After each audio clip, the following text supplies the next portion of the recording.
Yes, ayan. Hello everyone. And once again, this is your bro Romelian Korea and welcome to my vlog. So, for today's video, I'm going to unbox once again the new shoes na binili sa atin ng ating tropa dito sa Mokpo City, South Korea. Come on, let's go. Tingnan natin kung anong itsura nito. Sabay-sabay nating buksan ang Jordan Champ 7. Sabi nga nila, no? Saka napakaganda mga bro. So ito yung i-unboxing natin ngayon, Jordan MVP.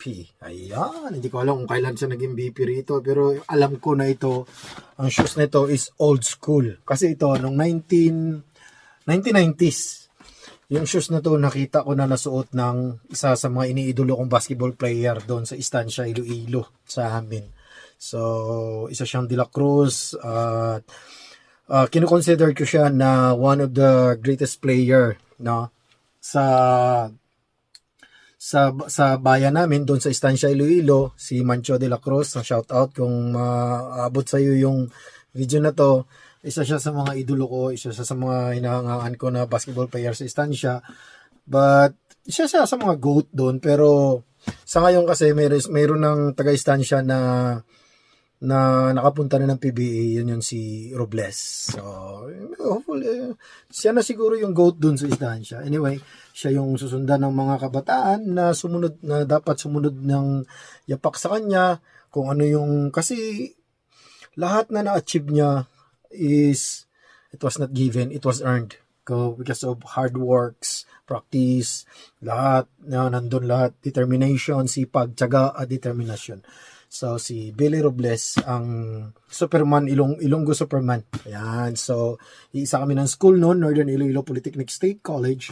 At sa ngayon, siya ang considered na isa sa pinaka magaling na basketball player sa Estancia kasi nga because of his achievement. So, hindi naman natin na-i-deny yan. Sabay-sabay natin tingnan mga bro. Ayan. So, siyempre Jordan. Once again, Jordan. And then Nike Shoes is here.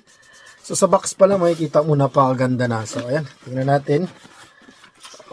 Shout out pala sa bumili nito from Israel.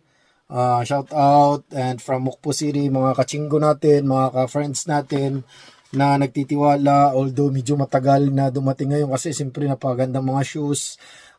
Minsan out of stocks, kaya nga paunahan pag nag-order tayo. So, ayan.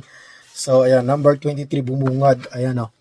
Jordan MVP, papakita natin dyan, the 7, the 8, the 6, so 3-pit yan, ayan o, yan, so sa box pa lang, sulit na, and then titingnan natin mga bossing, sobrang ganda nito, ang ganda ng colorway, ayan, so grabe, sulit yung pera mo rito mga bro, for only 130,000 won.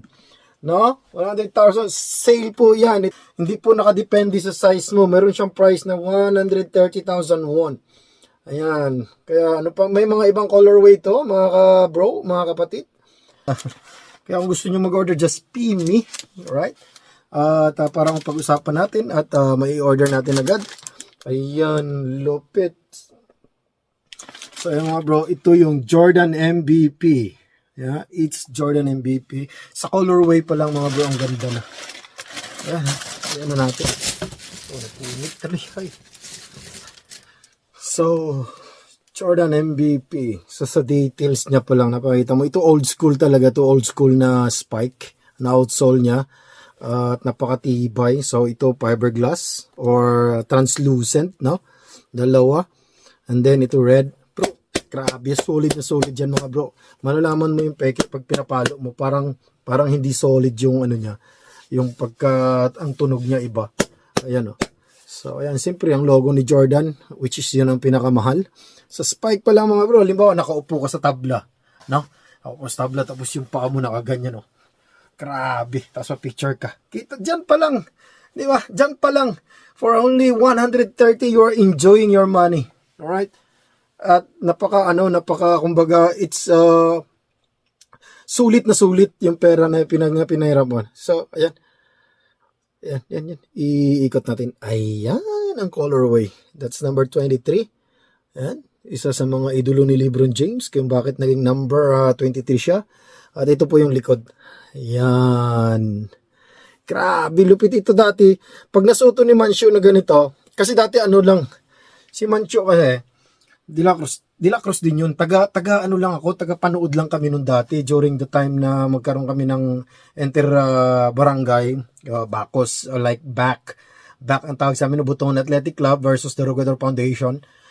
Sa mga taga-istansya, kung naalala nyo pa yan. So, ayan, ito yung suot-suot niya. Ganito talaga ang suot-suot niya. Ayan, sus, napakaganda ng colorway. Andiyan na naman si Michael Jordan. Ayan, oh. Ang lupit. And then dito, yung translucent niya, yung translucent or transparent niya, yan, makikita rito sa gilid. And then, itong colorway nito, isa sa napakaganda. Matigas po yan, matigas na leather po yan. Leather po yan mga kapatid, lahat leather yan, hindi yan member. Okay? Lahat yan leather. Ayan, oh. And then, ito yung loob niya orange. Kaya, mas madali siyang, hindi siya mahirap madumihan kasi siyempre, orange na orange. Hindi ko orange or yellow, I think. And then this is the red one here, and this Jordan na may nakalagay nga Jordan. At makikita natin talagang solid na solid mga bro. So yan, ito kung pwedeng pang forma with skinny jeans ka or yung wide denims ka, talagang napakaganda. Pwede ito pang babae at lalaki, pero yung size natin mga bro is pang lalaki. Ang pinakamaliit natin is 250 for only 130,000 won. Ayan, oh. So, ayan pa. Ano pang inintay nyo mga bro? Just PM me, screenshot this, and try to PM me. And bro, gusto ko mag-order ng ganyan. May ibang colorway, may blue, at may isang faded na red na ganito. Kung gusto nyo mag-order, ay yan, oh. Lupit mga bro. Tsaka dito, leather yan. Leather yan mga bro, leather. Oh. Talagang makikita natin yung quality ng ano. So ano pang hinihintay nyo? Okay? If you're interested to buy this kind of shoes para sa opening nyo dito sa Mokpo City, South Korea o sa buong Korea man, free shipping tayo, no? Ayan, so for only 100, inulit ko 130,000 won, but depende po sa araw kasi minsan today mura siya, bukas mahal na, tapos noon magmura na naman, mahal. Nagba-varies po ang prices ng mga shoes every week. Kaya once na naka-post na yung price at mura yung prices, if you have a chance to get this, kaya kailangan nyo na siyang bilhin agad. At message na kayo, kung hindi man sa akin, sa ibang supplier, kasi marami naman kaming tropa dyan na nagsusupply din. Ayan, but, ayan, napakaganda. Solid na solid po yung pera nyo. Ayan, once again, this is Jordan MVP. It's showtime. Ayan, ito po yung Paris niya. Baka gusto nyo, lupit. Ayan, napakaganda. Tsaka, ayan, mga ganyan ka lang, Yung siyempre, punta ka dun sa game nyo na. Tapos, pitbit mo lang to. Shoes. Wag mo siyang, isuot mo na kasi naka Nike sandals ka or Adidas sandals ka. So, nakalabas ba siya ng, lupit Jordan. So, ayan, kahit wala tayong laro, basta dito sa Korea, kahit wala na tayong laro, basta may pang forma at masulit natin yung mga pangregalo natin sa sarili natin, why not? Jordan champion. And once again, this is your bro Romel here in Korea. Nagsasabi na happiness is not about getting all what you want, but it's about enjoying what you have. God bless us all.